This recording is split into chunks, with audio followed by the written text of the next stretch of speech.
ce genre de réaction? Écoutez, le comité directeur du parti a eu à réagir quand on a vu tout ce qu'on a déversé sur moi, sur les médias. Il a fait un communiqué. Et comme je réunissais le comité directeur, des questions m'ont été posées. J'ai dû expliquer ce qui s'est passé à Mouila. J'ai dû expliquer le contenu de Mouila. J'ai dû expliquer ce que j'ai fait à Mouila. Pourquoi, légaliste, j'ai estimé ne pas prendre part à cette réunion. Donc, au cours de ces échanges, parce qu'il y a eu un propos liminaire que j'ai remis à la presse, une question m'a été posée sur mon insistance, l'insistance de l'UFC à dire réhabilitation de l'Union nationale, alors qu'on a appris par télévision que ça ne sera jamais fait. Et j'ai donc répondu que je l'ai appris comme vous, ceux qui sont au pouvoir. S'ils le disent, vous me demandez qu'est-ce qu'il faut faire. Moi j'ai dit, quand un enfant meurt, écoutez, faites le deuil de l'enfant et occupez-vous des enfants vivants. Je ne vois pas qu'est-ce qu'il y a de gênant là-dedans qui, ça choquerait. Bon, c'est vrai qu'il y a toujours des gens pour se plaindre. On se plaint de tout et de rien. On se plaint surtout de la présence de Maïla. Alors, maître, si demain votre exclusion est confirmée, à la suite de la déclaration officielle de vos compagnons de l'opposition, qu'allez-vous faire? Allez-vous rester en justice ou alors vous en remettre au ministre de l'Intérieur? Non, le ministre de l'Intérieur ne connaît même pas l'UFC. Ah bon? Non, je vous apprends que l'UFC c'est encore un projet dont je pouvais même revendiquer la paternité. L'UFC n'a pas de charte. L'UFC n'a pas de règlement intérieur. L'UFC n'est pas connu du ministère de l'Intérieur. Pourquoi voulez-vous que je m'en plaigne?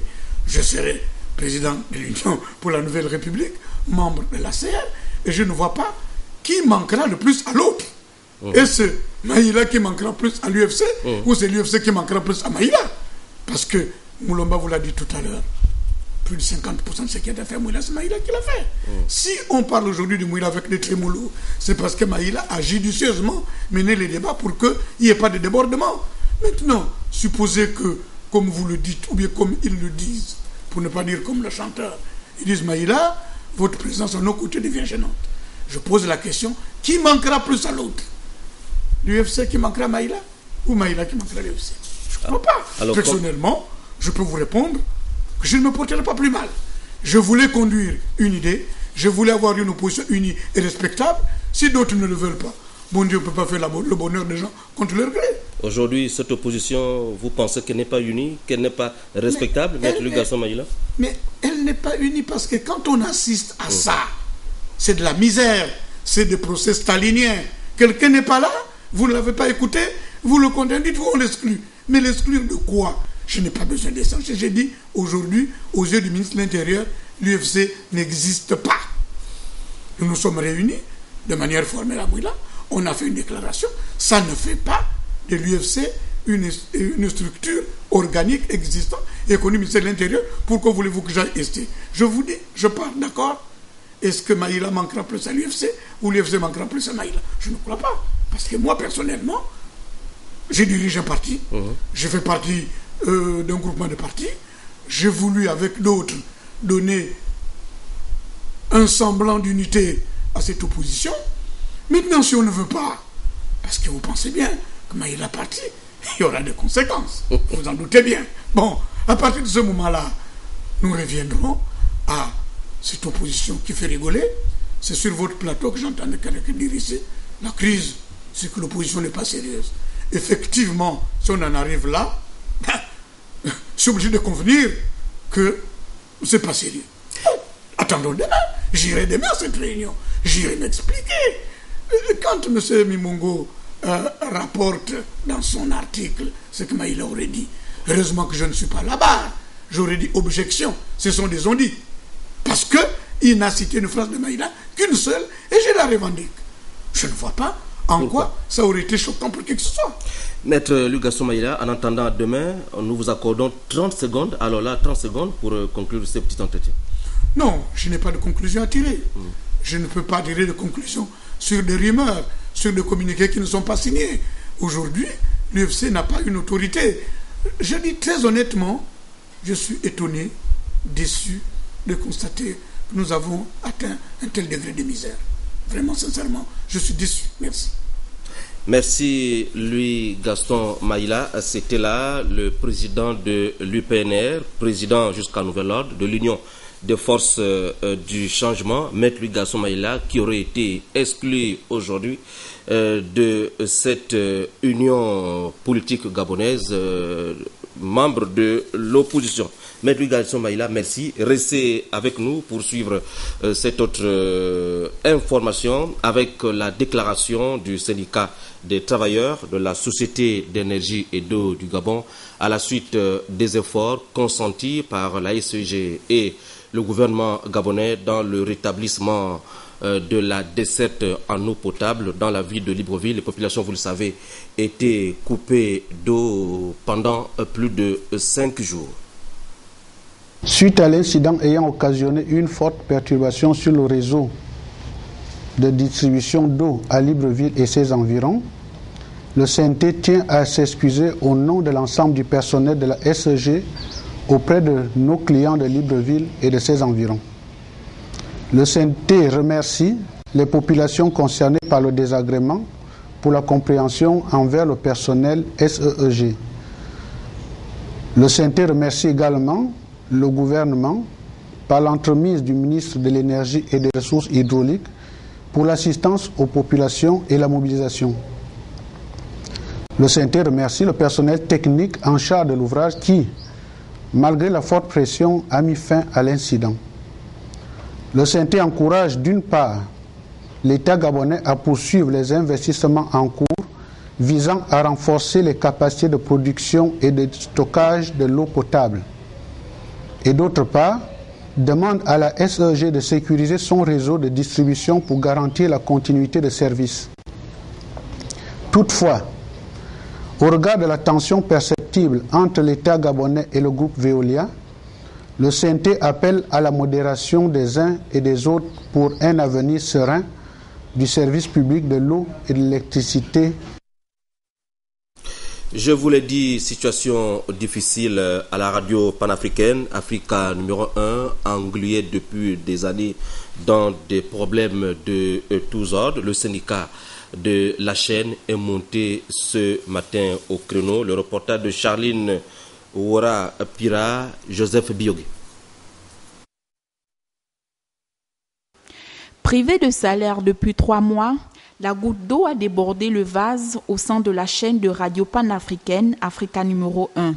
C'est au cours d'un point de presse que le syndicat des communicateurs de cette chaîne a passé au peigne fin les problèmes qui touchent leur entreprise. La mise en place d'un redressement judiciaire depuis novembre 2011 n'a pas semblé régler les difficultés de cette radio. Depuis 3 mois, le personnel d'Africa numéro 1 est privé de salaire. L'outil de production est totalement dégradé. L'entreprise n'arrive plus à tenir ses engagements vis-à-vis de ses créanciers. La liaison satellite desservant le signal d'Africa numéro 1 en raison d'impayés est menacée de coupure, de même que les fournitures en électricité et eau. La dette vis-à-vis du personnel ne cesse de s'amplifier.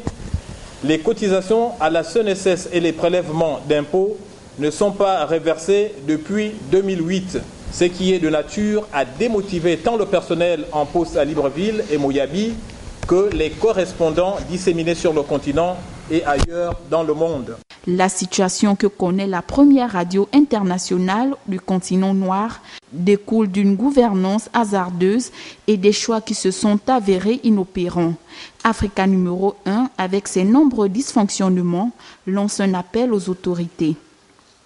Le personnel d'Africa numéro 1 interpelle une fois de plus le Premier ministre chef du gouvernement et lance un vibrant appel au président de la République chef de l'État afin de maintenir et de relancer Africa numéro 1, œuvre de feu le président Omar Bongo Ondimba, qui a fait la fierté du Gabon et partant du continent.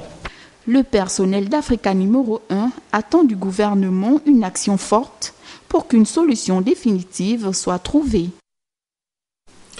Les bordures des voies publiques à Libreville, transformées par certains opérateurs économiques en véreux, en un véritable marché. Ce phénomène grandissant, comme vous pouvez le voir, déteint l'image de marque de notre belle capitale.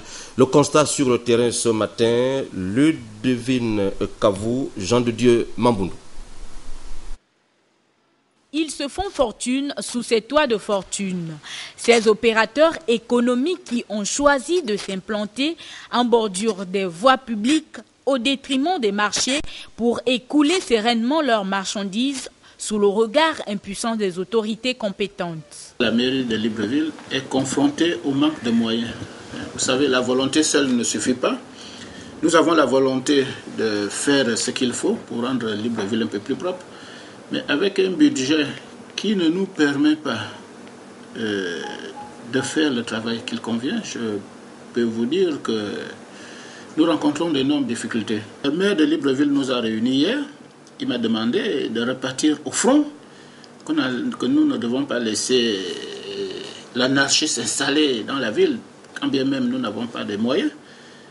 Mais nous sommes en train de nous organiser pour la énième fois, mais j'avoue que cette fois-ci, avec le concours de la police. Ce sont des kiosques parfois quelconques montés à l'aide des vieux matériaux, tels des contreplaqués, planches, tôles, mais surtout des conteneurs mobiles aménagés par les vendeurs de produits alimentaires, chaussures, habits, téléphones portables et cartes de recharge. C'est à nous.